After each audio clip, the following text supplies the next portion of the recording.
ଯେମିତିକି ଆପଣ ଜୟଦେବରେ ବିଧାୟକ ଥିବା ସମୟରେ ଉତ୍ତରା ନିମାପଡ଼ା ମୁଖ୍ୟ ରାସ୍ତାର ଭିତ୍ତିପ୍ରସ୍ତର ଦେଇଥିଲେ ଏବଂ କାମ ମଧ୍ୟ ଆରମ୍ଭ ହୋଇଥିଲା। କିନ୍ତୁ ବର୍ତ୍ତମାନ କାମ ନିମ୍ନମାନର ହେବା ସହ କିଛି ଜାଗା ରାସ୍ତା ଓସାର ହେଉଛି, ଅଣଓସାର ହେଉଛି। ରାସ୍ତା ମଧ୍ୟ ଯେଉଁ ନୂଆ ରାସ୍ତା ହେଇଥିଲା ତାହା ଦବିଗଲାଣି। ଆଉ ସବୁଠୁ ଗୁରୁତ୍ୱପୂର୍ଣ୍ଣ କଥା ହେଉଛି ରାସ୍ତା, ଏହି ରାସ୍ତା କେବେ ସରିବ ଏବଂ କେତେ ଟଙ୍କା ବଜେଟ୍ ଯାଇଥିଲା, ବର୍ତ୍ତମାନ ସରିବା ନାଁ ନେଉନି। ବିଭିନ୍ନ ଜାଗାରେ ଖାଲ ଖମା ମଧ୍ୟ ହେଇଗଲାଣି। ରାସ୍ତା ନିମ୍ନମାନ ହେଉଛି ଏବଂ ଲୋକ ଏଇ ଯେଉଁ ବର୍ଷା ଦିନେ ଯିବା ଆସିବା ପାଇଁ ନାହିଁ ଅସୁବିଧାର ସମ୍ମୁଖୀନ ହେଉଛନ୍ତି। ଏ ବିଷୟରେ ଆପଣ କ'ଣ କହିବେ? नमस्कार, ओम शांति, जय जगन्नाथ। आपण जो कथा कहले जे रास्ता आम जो शुभ देते 2023 मसीहा बोधे 23 मसीह आमर 2026 मसीह सरीबार 38 कोटी टंका आकलन थिला। किंतु देखा जाउची वर्तमान रास्ता जो काम विषय कहले इना वास्तव ठीक कथा। काम ठीक किसी हो नहीं। कौ जगह खाल, कौ जगह ढेप एवं कौ जगह ओसार, कौ जगह अनुसार एवं जो सब मटेरियल जहाँ लगे कथा जो टाइप से मटेरियल्स गुड़ाक लागू नहीं। कौ जगह पंक कादुआ पका जाउची। विभिन्न प्रकार अभियोग लोक माने बारंबार करुछंती मते।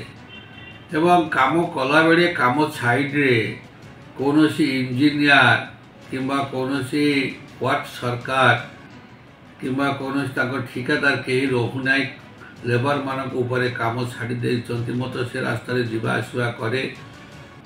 मु ए विषय चिठी भी लिखी विषय किंतु तार किसी एक्शन हो ना। एक्शन हवा दरकार, तुरंत एक्शन हवा दरकार। एवं जदि डिले हम ताल एक्सक्लेशन करने को पड़ो, पुणी आउ थे टंका सैंक्शन करने को पड़ो और समस्या हम। तेणु समय सीमा भितर जहाँ आमर ये एग्रीमेंट होता जोटा कि जिते कम नि जाऊला टेंडर जहाँ एग्रीमेंट होता समय सीमा से समय सीमा भितर सारिया कथा। किंतु समय सरी सरी आसलानी किंतु एपर्यंत बालीपाटना पर्यंत पहुँची पारि नहीं।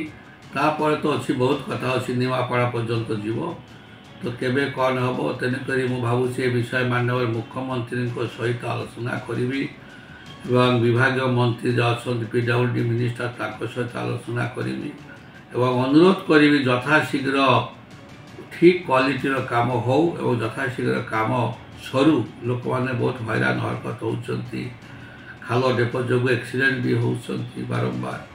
ए विषय मु आज आरंभ करी यार चिठी पत्र लेखा लिखी और माननीय मुख्यमंत्री दिल्ली जाऊँगी। दिल्ली फेरला पर भेटी यशस्वी मुख्यमंत्री कौन जीरो टॉलरेंस जोटा कि दुर्नीति से प्रश्रय देवे ना। से जो जहाँ ठीक नीति नियम अनुसार काम करेंगे। कारण मुझे बहुत आगुरी जानी माननीय मुख्यमंत्री जो विधायक भी थे से समय भी जोटी जहाँ होता एकदम थाना जाकि लोक समस्या बुझुते। तेणुक दृष्टि को आनिले बोधे समस्यार समाधान निश्चित हम। धन्यवाद।